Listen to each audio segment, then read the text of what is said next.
George Head, and this is the Non-Timing Trading Systems Video Options course, Part 1. But before we begin with options, let me ask you a couple of questions. Are you killing it in the stock market, or are your trades hit and miss? Have you ever lost money in the stock market? Well, of course you have.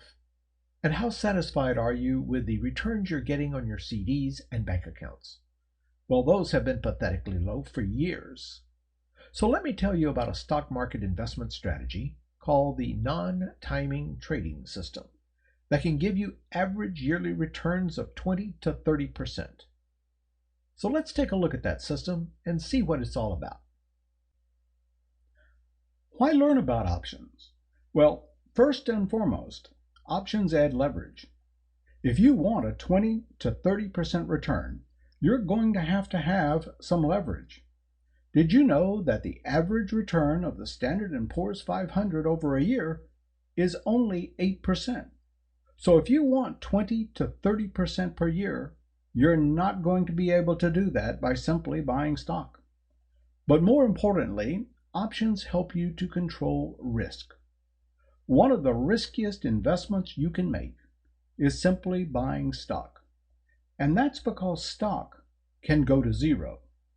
Now, you say that probably isn't going to happen, and you're probably right. But tell that to the investors that bought Enron, Lehman Brothers, Eastern Airlines, or General Motors. Now, I'm talking about the old General Motors. These were all good companies until they weren't. And these investors took a beating.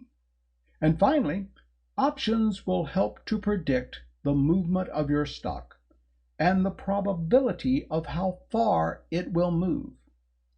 Now, options are not going to tell you whether your stock will go up or down, but simply the probability of how much it will move over a given period of time. So these are 3 really good reasons to learn about options. So let's start by explaining what an option actually is. I'm going to try to make understanding options as easy as possible by using a metaphor of something I'm sure most of you know a lot about, and that is your own home. If you own a house, there are really only 2 ways that you could make money from that house. 1, you could rent it out. But the problem with renting it out is that you lose the enjoyment of the house. You lose your place to live. I'm sure your tenants would not appreciate your using one of their rooms to live in. The other way to make money on the house is to sell it. You buy a house for, let's say, $120,000, and then after living in it for several years, you decide to sell it. And the market has gone up and you sell it for $150,000. And now you've made $30,000. But these are really the only 2 practical ways to make money on residential real estate. There is a 3rd theoretical way that you could make money on a house that you own. Let's say that one day I come and knock on your door and I say, I would like to make you an offer. I want to buy your house for $125,000. Now, you paid $120,000 for the house. But here's the catch. I don't want to buy the house now. I want to have the ability within 1 year to buy the house for $125,000, and you will be required to sell it to me. In addition to that, I may decide I don't want to buy the house. So as part of the deal, I will give you $10,000. Now, here are the terms of the contract. In exchange for $10,000, I have the option to buy your house for $125,000 within 1 year. If at any time during that year I decide to buy the house, you will be required to sell it to me for the agreed upon price of $125,000. But you get to keep the $10,000. Now, if I decide not to buy the house, you still get to keep the $10,000. In addition to that, I'll sweeten the deal. The second you sign the contract, I will deposit the $10,000 into your bank account immediately. you don't have to wait until the year is up to get the $10,000. That $10,000 is yours to keep, no matter what I decide to do. Let's see how you will make out with this deal. There are really only two possibilities that can occur during the year. First, I will decide to buy the house and you will be required to sell it to me. Or two, I decide not to buy the house and the contract expires at the end of the year. So let's see what your profit will be if you have to sell the house to me. Remember, you paid $120,000 for the house, but I am giving you $10,000 up front as part of the contract. In addition, you're going to receive $125,000 when you sell me the house. So $10,000 plus $125,000 minus $120,000, and your profit is $15,000. Well, let's see what happens at the end of the year when the contract expires and I have decided not to buy the house. You have received $10,000 from the contract. The house cost you $120,000, but you still own the house and it still has a current value of $120,000. So the cost of the house and the current value of the house are a wash, and you wind up making $10,000. And that is your profit if I decide not to buy the house. Why would I make such a deal? What's in it for me? How can I profit from this deal? Well, I have some information. There is a developer that wants to put in a shopping center very near the house. He will give me $180,000 for the house. But the problem is there are 1,000 things that can go wrong. Let's face it, Murphy is alive and well, and the developer may not go through with his plans for the shopping center. So I don't want to be stuck with a $125,000 house that I can't sell. But I am willing to risk $10,000 on the possibility that the shopping center will be built. So that's why I make the deal. So let's take a look and see how I can profit. The contract cost me $10,000. And if I decide to buy the property, I will have to pay you another $125,000. Now I will turn around and sell the house to the developer for $180,000. So therefore, a minus $10,000 and minus $125,000, and my total cost is $135,000. I will receive $180,000, so my potential profit is $45,000. So what is my percentage return on my investment? Remember that my at-risk money was only $10,000. So for $10,000, I am making a $45,000 profit in 1 year or less, depending on when I buy the house. So that's at least a 450% return on my investment. Now the question arises, do you have any financial risk with this deal? Let's look at your upside risk. Now what I mean by upside risk is what happens if the house increases in value during the year? Is there any way you could lose money? And the answer to the question is no. For the contract, you have received $10,000. And when I buy the house, you will receive another $125,000. The house cost you $120,000, so your profit on the deal will always be $15,000. So there is no way you could lose money on this deal if the house appreciates in value. What you have done is you have put a cap on your potential profit. So what you have lost is the opportunity to make more money. This is called opportunity risk. Well, if you have no risk on the upside, do you have any risk at all? Where is your real risk? Well, your real risk is where it has always been, whether you entered into this contract or not. And that is if your house depreciates in value? What happens if during the year there's another 2008 housing crisis and the value of your house drops like a rock? The problem is you can't sell it. You can't get out of that house until the contract is concluded, because there is an obligation against your house. So here's where your real risk is. Let's say during the year your house depreciates to a market value of $90,000.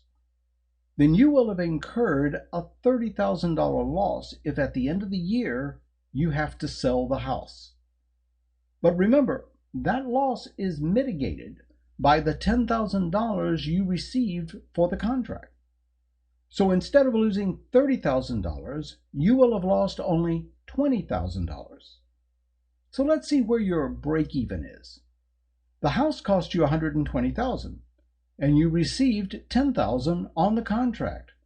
So therefore, as long as the house does not depreciate below $110,000, you will not incur a loss. So if you have to sell the house at the end of the year, you will break even if you can sell it for $110,000. When I began with the metaphor, I said, what if I came and knocked on your door and made you an offer? Let's face it, no one's going to come and knock on your door and make you that kind of offer on your house. But that kind of deal is actually made millions of times a day. Not with real estate, but with stock. There is an entire exchange that makes this happen. These kinds of deals can be made literally in seconds. Now, what we have actually been describing with the house is known as a call option. Let me ask you a question. Was I the buyer of the call option or the seller? Well, let's see. When I knocked on your door, I was giving you money to do the deal. That made me the buyer of the option. So if I'm the buyer, then you must be the seller. Let me give you a technical definition of what a call option actually is. A call option gives the buyer the right, not the obligation, to purchase a stock at a specific price within a specific time period. Let's relate that definition to the deal on the house and see if our deal satisfies these terms. Let's reread this definition as it relates to our deal. In exchange for $10,000, I, the buyer of this call option, have the right, but not the obligation, to purchase your house for $125,000 within 1 year. Remember, I'm the buyer of the call option. You are the seller. What you need to understand is that the buyer in an options contract is buying a right. The seller is incurring an obligation. So let me say that again. The buyer in an options contract is buying a right. The seller is incurring an obligation. So what is your obligation? The seller of a call option has the obligation to sell a stock at a specific price if the buyer of the call option exercises the right to buy the stock. This is actually a legal obligation that will be enforced by your broker. Let's look at an example of a call option and see how it works with stock. Let's say you go out and buy 1,000 shares of XYZ stock at $30 per share. Now, of course, XYZ is not a real stock. It is something that I made up to use as examples. So $30 times 1,000 shares will cost you $30,000. You then look at your brokerage website or call your broker and find out that a call option on XYZ stock is priced at $2 per share. Just as we call the deal on the house a contract, options are sold as contracts. Each contract represents 100 shares of stock. You always multiply the price you're given for an option by 100. So a $2 contract is therefore worth $200.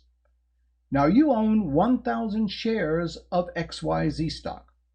So if you want to sell call options on all of your 1,000 shares, you will need to sell 10 contracts.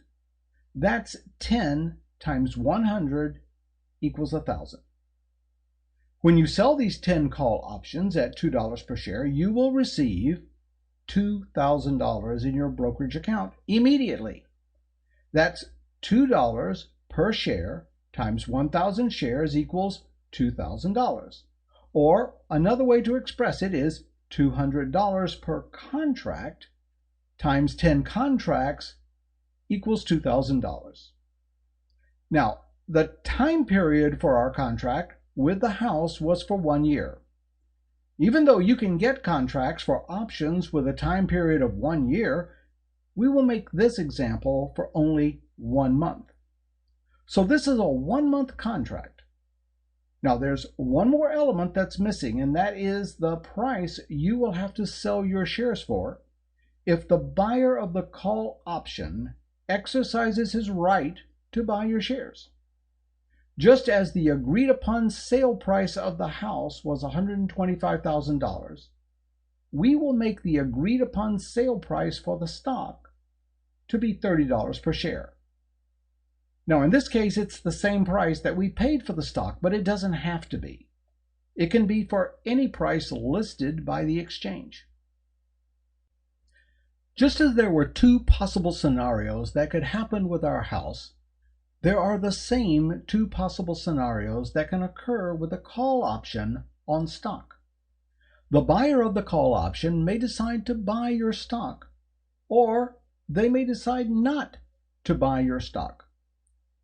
Let's say your stock during the month goes to $40 per share. Since the value of the stock is now above the agreed upon $30 per share price, the option will be exercised. The term exercise means that the buyer of the option is requiring you to sell the stock. Remember, only the buyer has the right to exercise the option. So with the price of the stock at $40 per share, you will have to sell the stock at $30. But you do get to keep the $2,000 that was deposited into your account. But let's see what happens if the price of the stock is exactly $30 or less. There is no way that the option buyer will buy your stock for $30 per share if it's worth the same $30 or less. Why would they pay you $30 when they could go out on the open market and buy it for, let's say, $28? So with the price of the stock at $30 or less, you will get to keep your stock, and of course, you still get to keep the $2,000 that was deposited in your account. Let's take a look at the 3 components that make up an option contract and some technical terms that are used. First, of course, there is the agreed upon price of the option. When you go on to a brokerage website and look at a specific option, you will see 2 prices. There is the bid price and there is the ask price. The bid price is what someone is willing to pay to buy an option contract. The ask price is what someone is willing to sell an option contract for. The real price of the option contract is generally somewhere, possibly in the middle, between these 2 prices. Remember that all contracts are for 100 shares. So therefore, you always multiply the price of the contract by 100 to see what you will receive if you are the seller, or what you will have to pay if you are the buyer. The second component is the price at which the option may be exercised. In our case for the house, it was $125,000. In the previous example, it was $30 per share. This agreed upon price at which the option may be exercised has a technical name. It's called the strike price. And finally, the third component of an option contract is the time period. This is the duration of the option contract, and its expiration date. This is a specific date, not a time frame. So it's not quoted as a 1-month contract, for example. All standard monthly contracts expire on the third Friday of the specified month. Therefore, a July contract will expire at the end of trading on the third Friday of July. Now, technically, the contract expires on Saturday, but since the exchanges are closed on Saturday, for all practical purposes, we're talking about the end of trading on Friday. These are monthly expirations. Now, there are also available on many stocks weekly expirations. Weekly expirations will specify the day on which they expire. So, one contract with a strike price of $30 per share expiring on the third Friday of July would be expressed as follows. 1. July 30, call. What we were describing with the metaphor of the house is technically known as a covered call. This is when you sell a call option on stock that you already own. When you sold me the contract on your house for $10,000, you already owned the house. So if I decided during that year to exercise my right under the contract and buy your house, it became a simple case of your selling me a house that you already owned. In our previous example, when you sold 10 contracts on XYZ stock, you already owned the 1,000 shares of XYZ. So that if I decided to exercise my right under the contract and buy your shares, it's a simple matter for the brokerage to sell me the shares that are already in your account. What would happen if you sold me the 10 contracts on XYZ stock, but you didn't already own the stock? By the way, if you tried to do that with a house, you could possibly go to jail. But it is perfectly legal to sell options on stock without actually owning the underlying stock. There is actually a technical name for this. If you sell a call on stock you don't own, you are considered to be naked the call. Now, why would anyone do this? Well, let's assume that through your research, you've come to the conclusion that there is no way that XYZ stock is going up. In fact, you are convinced that it is going down. So you sell 10 contracts of XYZ July 30 for $2 per share, and $2,000 is deposited into your brokerage account. You're right. At the end of trading on the third Friday of July, XYZ stock is selling for $28 per share. And from the time you sold the options, XYZ stock never sold for more than $30 per share. As an aside, remember, the buyer of the contract has the option to exercise the contract anytime during the month. They do not have to wait until the end of the contract. Just as I did not have to wait until the end of the year to exercise my option to buy your house. The buyer of the call option does not have to wait until the end of the contract. They can exercise their right to buy your stock whenever it is financially advantageous to do so. So what happens if you are naked the calls that you sold, which means you do not own the underlying stock, and you are exercised? You are required to sell your 1,000 shares, but you don't own 1,000 shares. Then you must go into the open market and buy 1,000 shares of XYZ stock at whatever is the prevailing price at the time. If XYZ stock at the time is selling for $40 a share, then you're going to lose $8,000. Now, why are you going to lose $8,000 and not $10,000? You're buying it at $40 a share and selling it at $30 a share. Times 1,000 shares is a $10,000 loss. But remember that $2,000 you got when you sold the option? That's yours to keep no matter what. So the $10,000 loss is mitigated by the $2,000 that you received, so that your actual loss is only $8,000. In practice, what will actually happen is you will simply wake up one morning and see a message from your brokerage saying that your call options have been exercised and that you have sold 1,000 shares of XYZ stock. When you look at your account, you will see that $30,000 has been deposited to your account for the sale of the shares, and that you are short 1,000 shares. You are eventually going to have to buy 1,000 shares of XYZ in order to replace the 1,000 shares that you are short in your account. Selling naked calls is an extremely dangerous strategy. There is no limit to the amount of money that you can lose.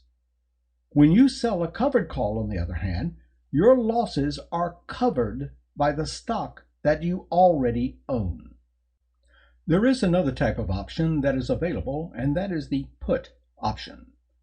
The easiest way to remember the difference between a put option and a call option is that the buyer of the call option makes money on the option when the stock goes up. The buyer of the put option makes money on the option when the stock goes down. Let's see why that's the case. Look at the technical definition of a put option. The put option gives the purchaser the right, not the obligation, to force the seller of the option to purchase his stock at a specified price during a specified time period. Remember that the buyer of any kind of option is buying a right to do something, and the seller of any kind of option is incurring an obligation. The right that the buyer of the put option is buying is the right to sell his stock at a specified price, regardless of the prevailing market value of the stock. The obligation that the seller of a put option incurs is to buy the stock at a specific price, regardless of the prevailing market value of the stock. Well, let's see what that actually means. So let's assume that you are the purchaser of a July 30 put option on XYZ stock. What you have purchased is the right to force the seller of the put option to purchase your stock at $30 per share, regardless of its market value. Why would you want to do that? Well, let's assume that you have purchased 1,000 shares of XYZ stock for $30 a share. Earnings are coming out in a couple of weeks, and you're hoping that these earnings are going to be good and that your stock will go up. But remember Murphy, he is still alive and well, and those earnings might not be so good. And if that's the case, your stock could go down big time. Wouldn't it be nice if you could purchase an insurance policy that would insure the price of your stock? So you purchase 10 July 30 put options. Earnings day finally arrives and it is bad. Your stock drops to $23 a share. You have lost $7,000. But wait, you own that insurance policy. That means you can force the seller of the put option to buy your stock for $30 per share. At this point, you have only lost $2,000, not $7,000. Remember, it cost you $2,000 to buy the put options. But you might ask, couldn't the stock recover? And if it does, you don't own the stock. Well, if that is your concern, then after you sell your stock for $30 a share, you can always use the proceeds and go into the open market and buy them back for $23 a share. This means that the stock does not have to get back to 30 for you to break even. It only has to go up to $25 per share for you to break even. Anything above 25 is profit. Now, if you are the seller of the July 30 put options on XYZ stock, then anytime prior to the third Friday of July, you may be required to purchase 1,000 shares of XYZ stock at $30 per share, even though they are now only worth $23 a share. If XYZ stock is selling for $38 per share, then what is the absolute minimum that you would have to pay for a July 30 call? If you answered $8, then you would be correct. But why? The options market is incredibly efficient. Options are always priced fairly. With the millions of options that are traded, it is impossible for the average investor to take advantage of any errors in pricing. The reason the option would be worth a minimum of $8 is because if it were worth less, let's say $5, then someone could buy the option for $5, exercise the option and buy the stock for $30, and then turn around and sell the stock for $38. Let's look at the simple math. They buy the stock for $3,000 for 100 shares. That's $30 per share, and sell the stock for $3,800. That's $38 per share. They have made $8 per share. But the option cost them $5. 8 minus 5 is 3. Therefore, they made a riskless profit of $3 per share, or $300. Therefore, a call option must always be worth the difference between the stock price and the strike price if the stock price is higher. This is called intrinsic value. Intrinsic value is the value of an option without any premium added to it. Let's try another one. If the stock is selling for $28, then what is the intrinsic value of a July 25 call? This is getting easy, isn't it? The answer, of course, is $3. Now, a put works exactly the same way as a call, but in the opposite direction. The intrinsic value of the put is calculated as the strike price minus the stock price if the stock price is lower than the strike price. Now, if the strike price is 30 and the stock price is 28, then what is the intrinsic value? The answer, of course, is $2. It all has to do with direction. Once a stock reaches the strike price and begins to pass the strike price, it is said to be in the money. For example, if we are dealing with calls, a stock selling for $33 a share with a strike price of $35 has no intrinsic value because it has not yet reached the strike price. Remember, the buyer of a call makes money as the stock goes up. So in this example, it has $2 more to go in order to reach the strike price. Now, once it reaches $35 a share, which is the strike price, then anything above that strike price is in the money. And the intrinsic value is the amount it is in the money. Let's look at a put. Remember that the buyer of a put makes money as the stock goes down. So if the stock is at 27 and the strike price is 25, then the stock has $2 more to go down before it reaches the put's strike price of 25. Now, once it reaches the strike price of 25 and continues downward, it is now in the money. So a put with a strike price of 25 and the stock at 21 is $4 in the money because it is $4 past the strike price going down. Therefore, it has an intrinsic value of $4. Remember that intrinsic value is always measured by the amount an option is in the money, whether it's a put or a call. Once you understand intrinsic value, then extrinsic value is a piece of cake. Extrinsic value is simply the amount of an option's price that is more than its intrinsic value. So here's an example. If the stock has a market value of $37 and the price of a July 30 call is $9, then the extrinsic or premium value of the call is $2. In this example, what is the intrinsic value? The answer is $7, but the option is selling for $9. Therefore, 2 of the $9 is extrinsic value. This is the premium that you are paying above the intrinsic worth of the option. In fact, most people simply call extrinsic value premium value, or simply the option's premium. There are 3 possible conditions of an option. Now, what I mean by a condition is where is the strike price in relation to the price of the stock? If the stock is in the money, that is another way of saying that the stock has intrinsic value. For a call, that means that the stock is above the strike price.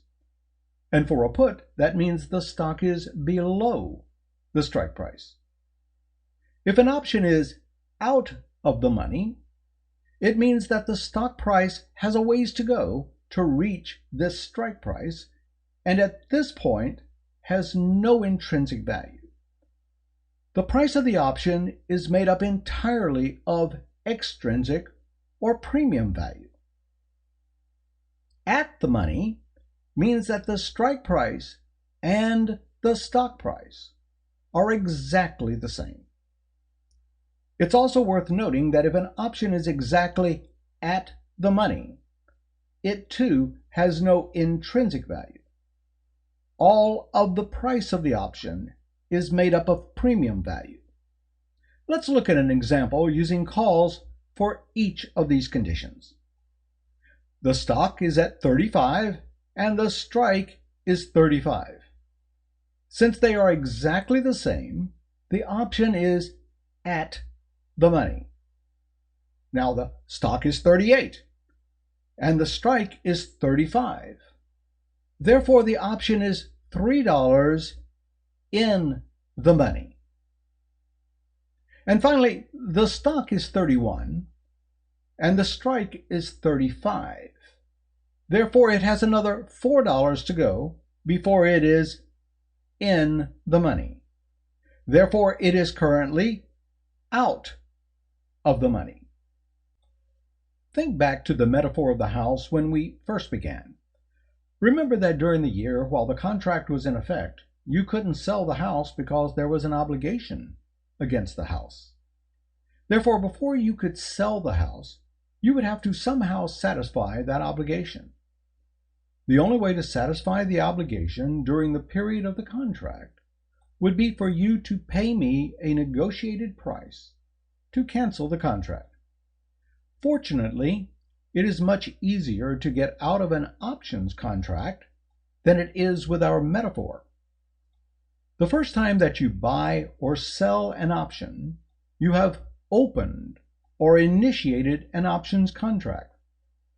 That options contract will remain in effect until it expires or is canceled. Canceling an options contract is very easy. Simply do the opposite of what you did when you opened the contract. In other words, if you bought the option, you sell the same kind of option.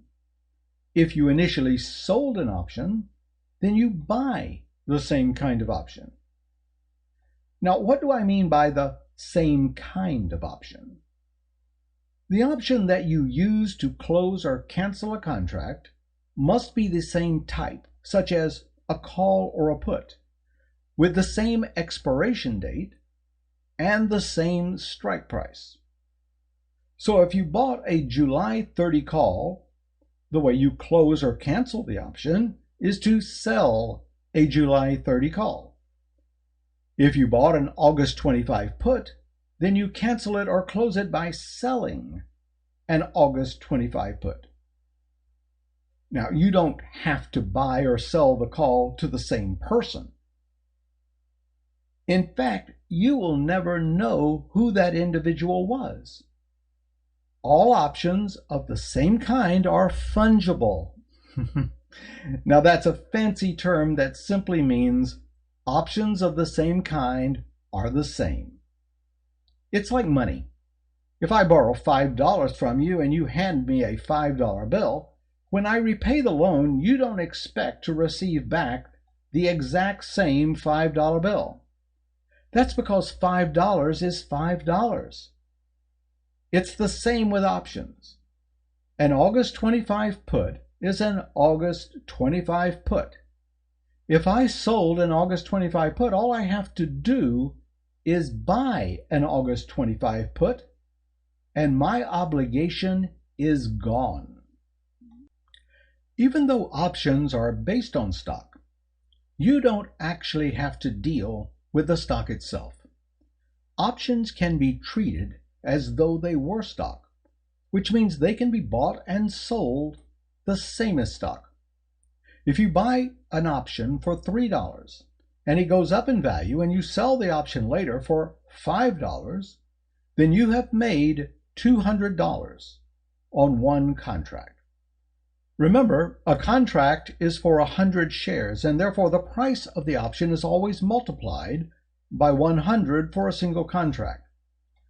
Also remember that when you sold it for $5, you closed the contract. Of course, the opposite could also be true. If you buy an option for $3 and it goes down in value to $1, then you have lost $200. But what causes options to gain or lose value? Remember that even though you don't have to actually deal with the stock itself, options are still based on the price of the underlying stock. So as the underlying stock goes up, so does the option. And as the underlying stock goes down, the option goes down with it. There are many other factors, as you will see, but this is the general principle. An option doesn't have to actually be in the money for you to make money. And you don't have to wait until expiration to make money on your option. Let's look at an example of a call option on XYZ stock. Let's say that the stock is selling for $26 a share, and the price of a July 30 call option is $1.50. Now let's assume that 3 days after you bought a call option for $1.50, the stock goes up from $26 a share to $28 a share. Since this is a call option, the stock is getting close now to the out-of-the-money strike price of $30. So it stands to reason that with a strike price of $30, the option should be worth more when the stock is at $28 than it was when the stock was at $26. After all, when the stock was at $26, it had $4 to go before it was in the money. Now it only has $2 to go to be in the money. So shouldn't it be worth more? And it is. The option that you bought for $1.50 could now probably be sold for $1.95.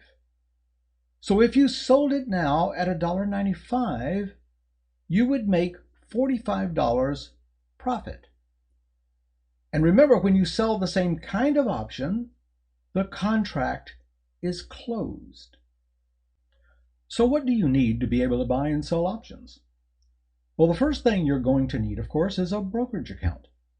I recommend that you have an online brokerage account because it makes things a lot easier. And if you're using the non-timing trading system, you don't need any advice from a full-service broker. There are a bunch of brokers out there, and I personally use TD Ameritrade. They do not sponsor me, nor do I receive any compensation from TD Ameritrade. I simply use it because I think they have the best computer platform out there for trading options. It's called Think or Swim, and that is simply what I use. There are, of course, others out there. There is E-Trade, Charles Schwab, and Interactive Brokers, just to name a few. There are plenty more. One thing to point out is that TD Ameritrade has been purchased by Charles Schwab. At the time I'm making this video, they are still being treated as two separate companies. Now, once you have your account set up with an online broker, the next thing you need to do is to make sure it is a margin account. Now, normally a margin account is one that permits you to borrow money to buy stock. If you're using the non-timing trading system, we're not going to be borrowing any money. But the regulations require that trading options can only be done in a margin account. Do not be concerned. You are not going to be owing the brokerage company any money, nor will you be charged any interest in the margin account for trading options. The final thing that you have to do is fill out an online application with your brokerage to trade options. This application is generally done online. Most brokerages have 3 levels of option trading that you can apply for. Level 1 will only permit you to do covered calls. Level 2 will permit you to buy and sell options with a variety of strategies. And level 3 permits you to sell naked puts and calls. Don't worry about level 3. What you need is simply level 2. And of course, the final thing you need to do is fund the account, which means give the brokerage some money to put into your account. Now you're ready to trade options. Now that we have learned a little bit about options and how they work, let's see how you're actually going to buy and sell options. The platform that I'm going to be using is Think or Swim from TD Ameritrade. Now, I'm going to be using a feature in Thinkorswim called On Demand. On Demand permits you to go to any date and any time of day and begin simulated trading in real time for that date. The day unfolds throughout the trading day as it actually did, so that you can see how your trades would have actually been executed. So I'm going to turn back the clock to March 30th, 2020 at 10:15 a.m. And I'm going to be using advanced micro devices as my example stock. The symbol for advanced micro devices is AMD. But before we get started, let's take a look at how Thinkorswim is organized. There are 2 main tabs in Thinkorswim that we're going to be using for this example. The first one is the Monitor tab. The purpose of the Monitor tab is twofold. First, it will show you any working orders prior to their being filled. Many times, you will place a limit order below the ask price. Remember that the ask price is the price at which someone is willing to sell you the option. So the order might not be filled immediately. The working order section will show you your current order along with what is known as the mark. The mark is the price halfway between the bid and the ask. Now, once your order has been filled, it will be moved to the Filled Orders section. At this point, you will see the actual price that you paid for the option. If the order was placed as a limit order, it will probably be filled at that price, although there is always the possibility that it could be filled for less, especially in a fast-moving market. Now that your order has been filled, you will also see your option in the Position section. As we will soon see, that section will also tell you how much money you have made or lost on an ongoing basis. Now let's move on to the Trade tab and actually buy an option. Okay, now I've gone into the Trade tab, and one of the first things that you see is a series of expiration months.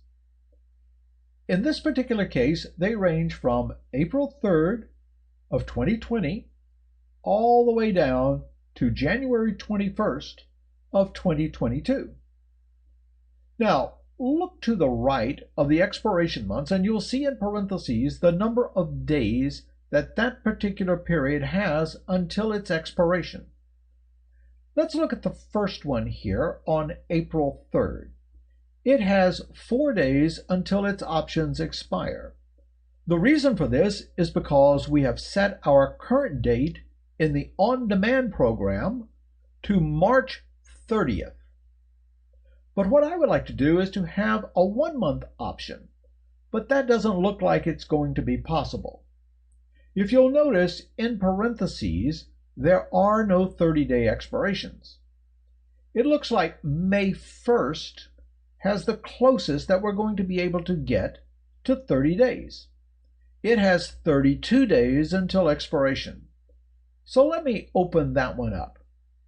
To do that, I am simply going to click on the greater than sign to the left of the expiration month. What you see now is something called the option chain. An option chain is nothing but a list of options that are available and their strike prices. As you can see now, we only have 4 strike prices available to us. Now, slightly above the option chain, you'll see the word strikes, and beside that, the number 4. If I pick the drop box, you see now that I have a whole number of strikes that I can pick from. I'm going to pick 12 strikes. And now you see I immediately have the 12 strikes available. If that's not enough, I can type in any number in the drop box. You can also pick all. When I do that, a whole bunch of strikes open up. And we have strikes that range from $20 all the way down to $70. Okay, now that's a bit much. With that many strikes on the screen, I would be scrolling up and down all day. So let's go back to 12 strikes. That should be sufficient for our example. Now, in the middle of the screen are the actual strikes themselves. With 12 strikes available on the screen, they range now from $42 all the way down to $53. Now, I say down because there's a curious thing about Think or Swim, as you can see. They go from the top to the bottom. The dollar amount of the strikes increase so that the lower strikes are toward the top and the higher strikes are toward the bottom of the option chain. Now, on the left-hand side of the strikes are the calls, and on the right-hand side of the strikes are the puts. The strikes themselves are in the middle. Notice another interesting thing. Right here in this section is a gray area which ranges from 42 to 47. And then it immediately changes from gray to black beginning at 48.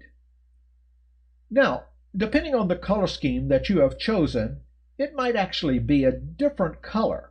But the important thing to understand is that these two sections will have different colors. These two color sections represent the strikes that are in the money and the strikes that are out of the money. The gray section up here are in the money calls, and the black section right here are the out of the money calls. The reason we separate at 48 is because right now, as you can see, the current price of AMD is around $47.98. And this is because this is the current trade price for AMD. Notice how it keeps changing because the simulation is live for March 30th, and the prices are actually changing in real time as they did on that date. So as you can see right now, 47 is the break point between the in the money and the out of the money. Notice on the put side, it's the exact opposite. Down here, beginning at 48, 49, and 50, these are the in the money for a put, whereas 47, 46, and 45, those are the out of the money for the puts. On the call side, these two columns right here are the bid and ask prices. Remember that a bid price is the price someone is willing to pay to buy an option. The ask price is the price that someone is willing to sell that option for. So we would like to buy an option that is as close to the money as we can get. Right now, that strike would be somewhere between 47 and 48. Remember that the current price of AMD is closer to 48, so let's choose that one.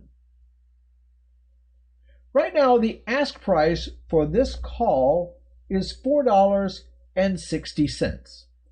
It has a bid price of $3.60.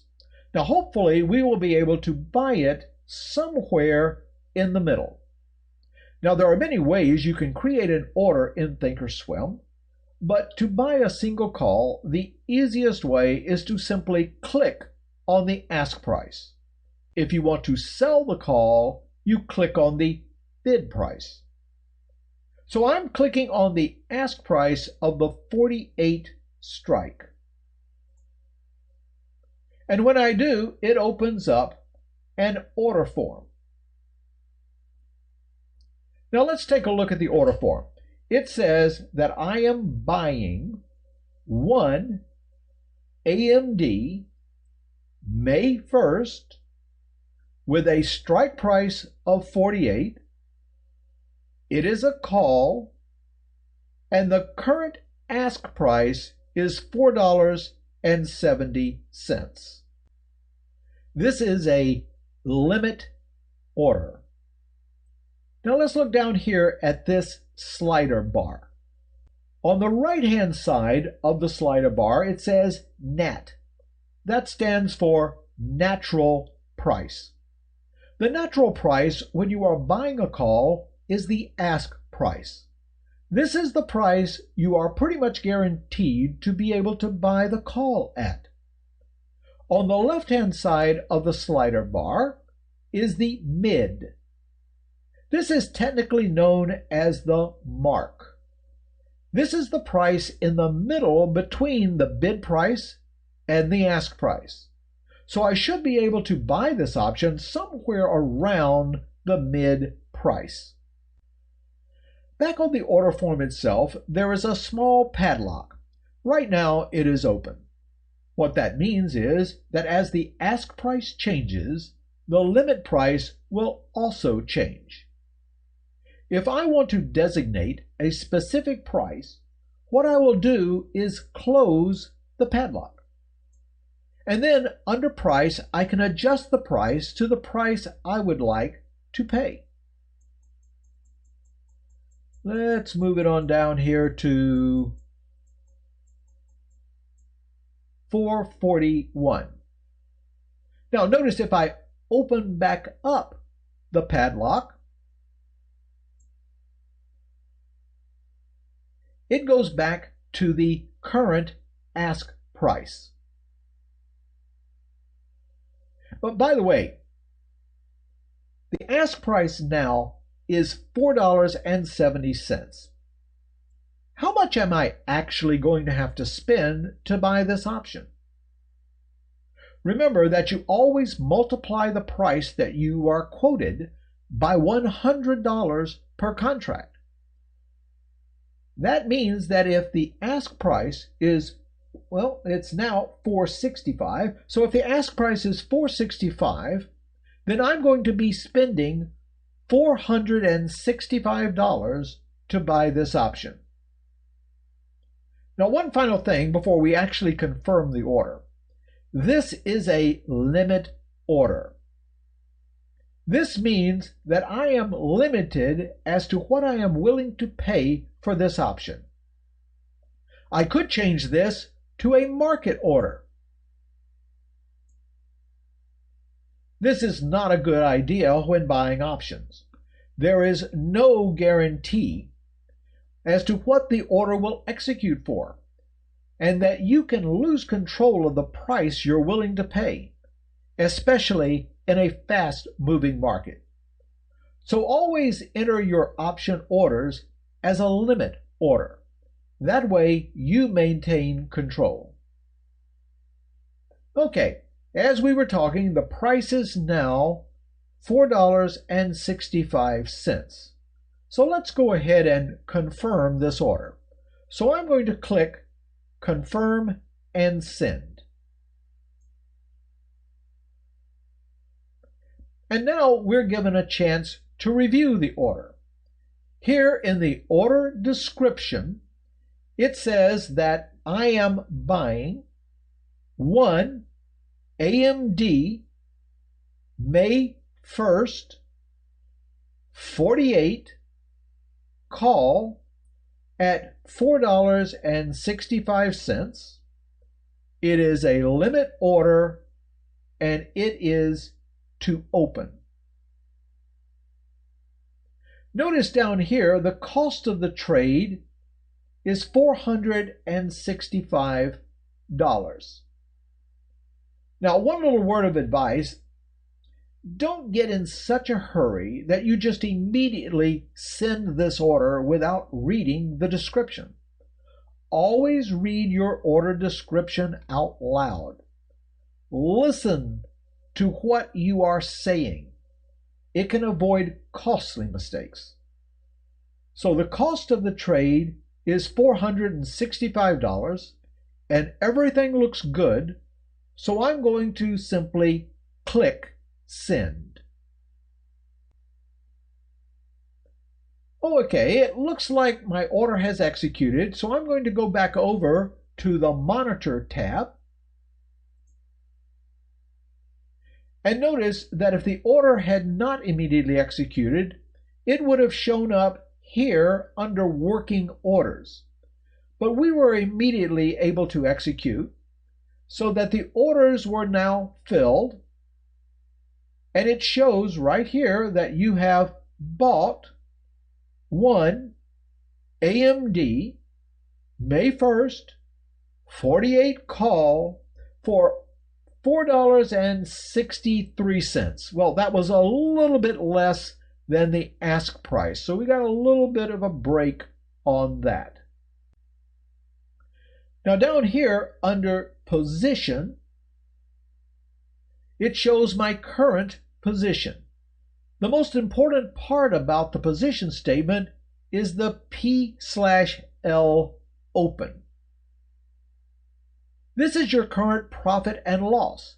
This will update as the price changes in real time. Currently, it looks like I've made $2 whole. So now let's advance our time to April 15th and see what the option is doing. It is now April 15th at about 10:28 in the morning, and this is the Monitor tab. Let's look at our position. Our profit loss now is a little over $245, $249.50. Now, why is that? Well, let's go over to the Trade tab and see what has happened to AMD and our option. Over in the Trade tab, we see that AMD is now selling for a little over $54.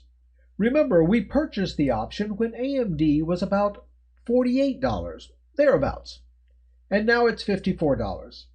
So let's see what has happened to our call.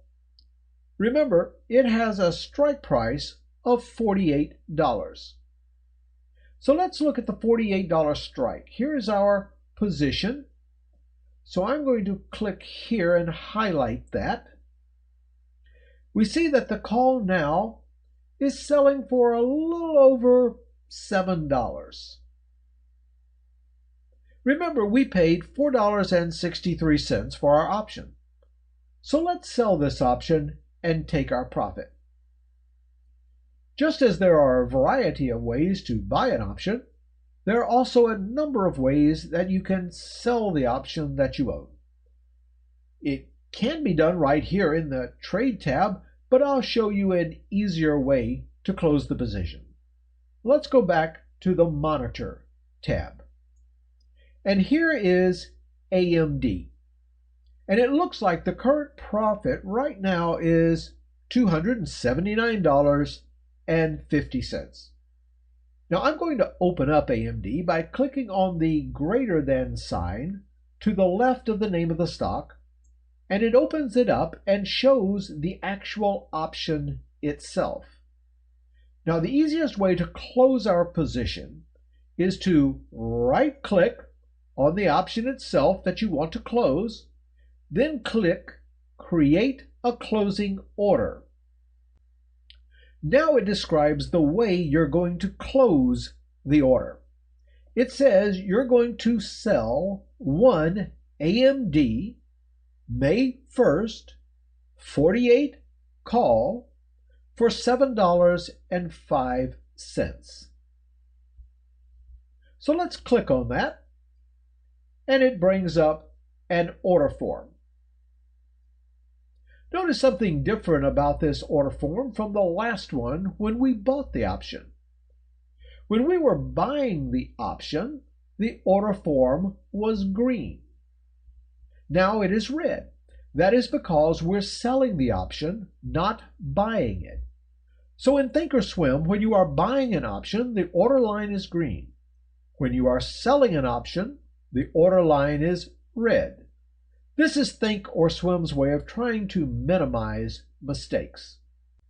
So let's read this order. You are selling one AMD May 1st 48 call for $7.25. It is a limit order. Now look at the slider. On the left-hand side is the net price, and on the right-hand side is the mid price. When we were buying the option, the net price was on the right-hand side, and the mid price was on the left-hand side. Why the change? Well, that's because the net price is the price you can absolutely execute for, and in the case of a sell order, that price is the bid price, and the bid price for a call is always on the left. When you are buying the option, the net price is the ask price, and the ask price for a call is always on the right of the slider bar. Now we want to make sure that this order gets executed, so I'm going to leave it at the net price and click Confirm and Send. Okay, let's read our description again. It says we are selling one AMD May 1st 48 call for $7.25. It is a limit order to close. It knows that we are closing this order because we already own the call on the long side of the same option. And when we execute this order, the option contract that we had will be closed and canceled. Let's look at our cost of trade. Notice that it is a negative number. This is because we are selling and thus receiving money, not paying. So let's go ahead and click Send. It looks like our order executed, so we'll go back over to the Monitor tab and see what happened. It seems like we did execute somewhere around the mid price of $7.32. And if you look at our profit, it looks like we made $269 on this option. This is because we bought the option at $4.63 and we sold the option at $7.32. So what was our percentage return on our investment? Well, the only thing we had at risk was the $4.63, or $463. This is the most we could have lost even if the option later expired worthless. So let's do a little calculation. So I'll take the $269 profit and divide it by the $463 that the option cost. And it looks like that I made a 58% return on my investment. That's pretty good. But remember that I could have lost the entire $463 if the stock had gone the other way. The option could have expired worthless. But as it turned out, I made a 58% return in only 16 days. Let's see what that is on an annual basis. I'll take the 58% and divide it by 16, and then multiply it times 365, and it turns out that my annualized return on my investment was a whopping 1,300%. Now, before you get too excited about these numbers, there's no way that I could do this over and over with those kind of returns for an entire year. Believe me when I tell you, you cannot make 1,300% per year. But there are people out there that say that if you buy their system or subscribe to their recommendations, they can get you those kind of returns. Use some common sense. If they can make those kind of returns themselves, why are they telling you about it? A 1,300% return can turn a $5,000 investment into more than $8 billion in just 2 years. Now, don't get me wrong, there are a lot of good investment strategies out there that deal with options. And as long as it is a conservative system, you can make a reasonable return year after year. The key is that it has to be a conservative system, and that the returns that they say that they can get have to be reasonable. With a system that promises a 1,400% return in just 6 days, you not only can lose the $5,000 plus that you give them for the system, but worse than that, you could wind up losing most of your investment capital.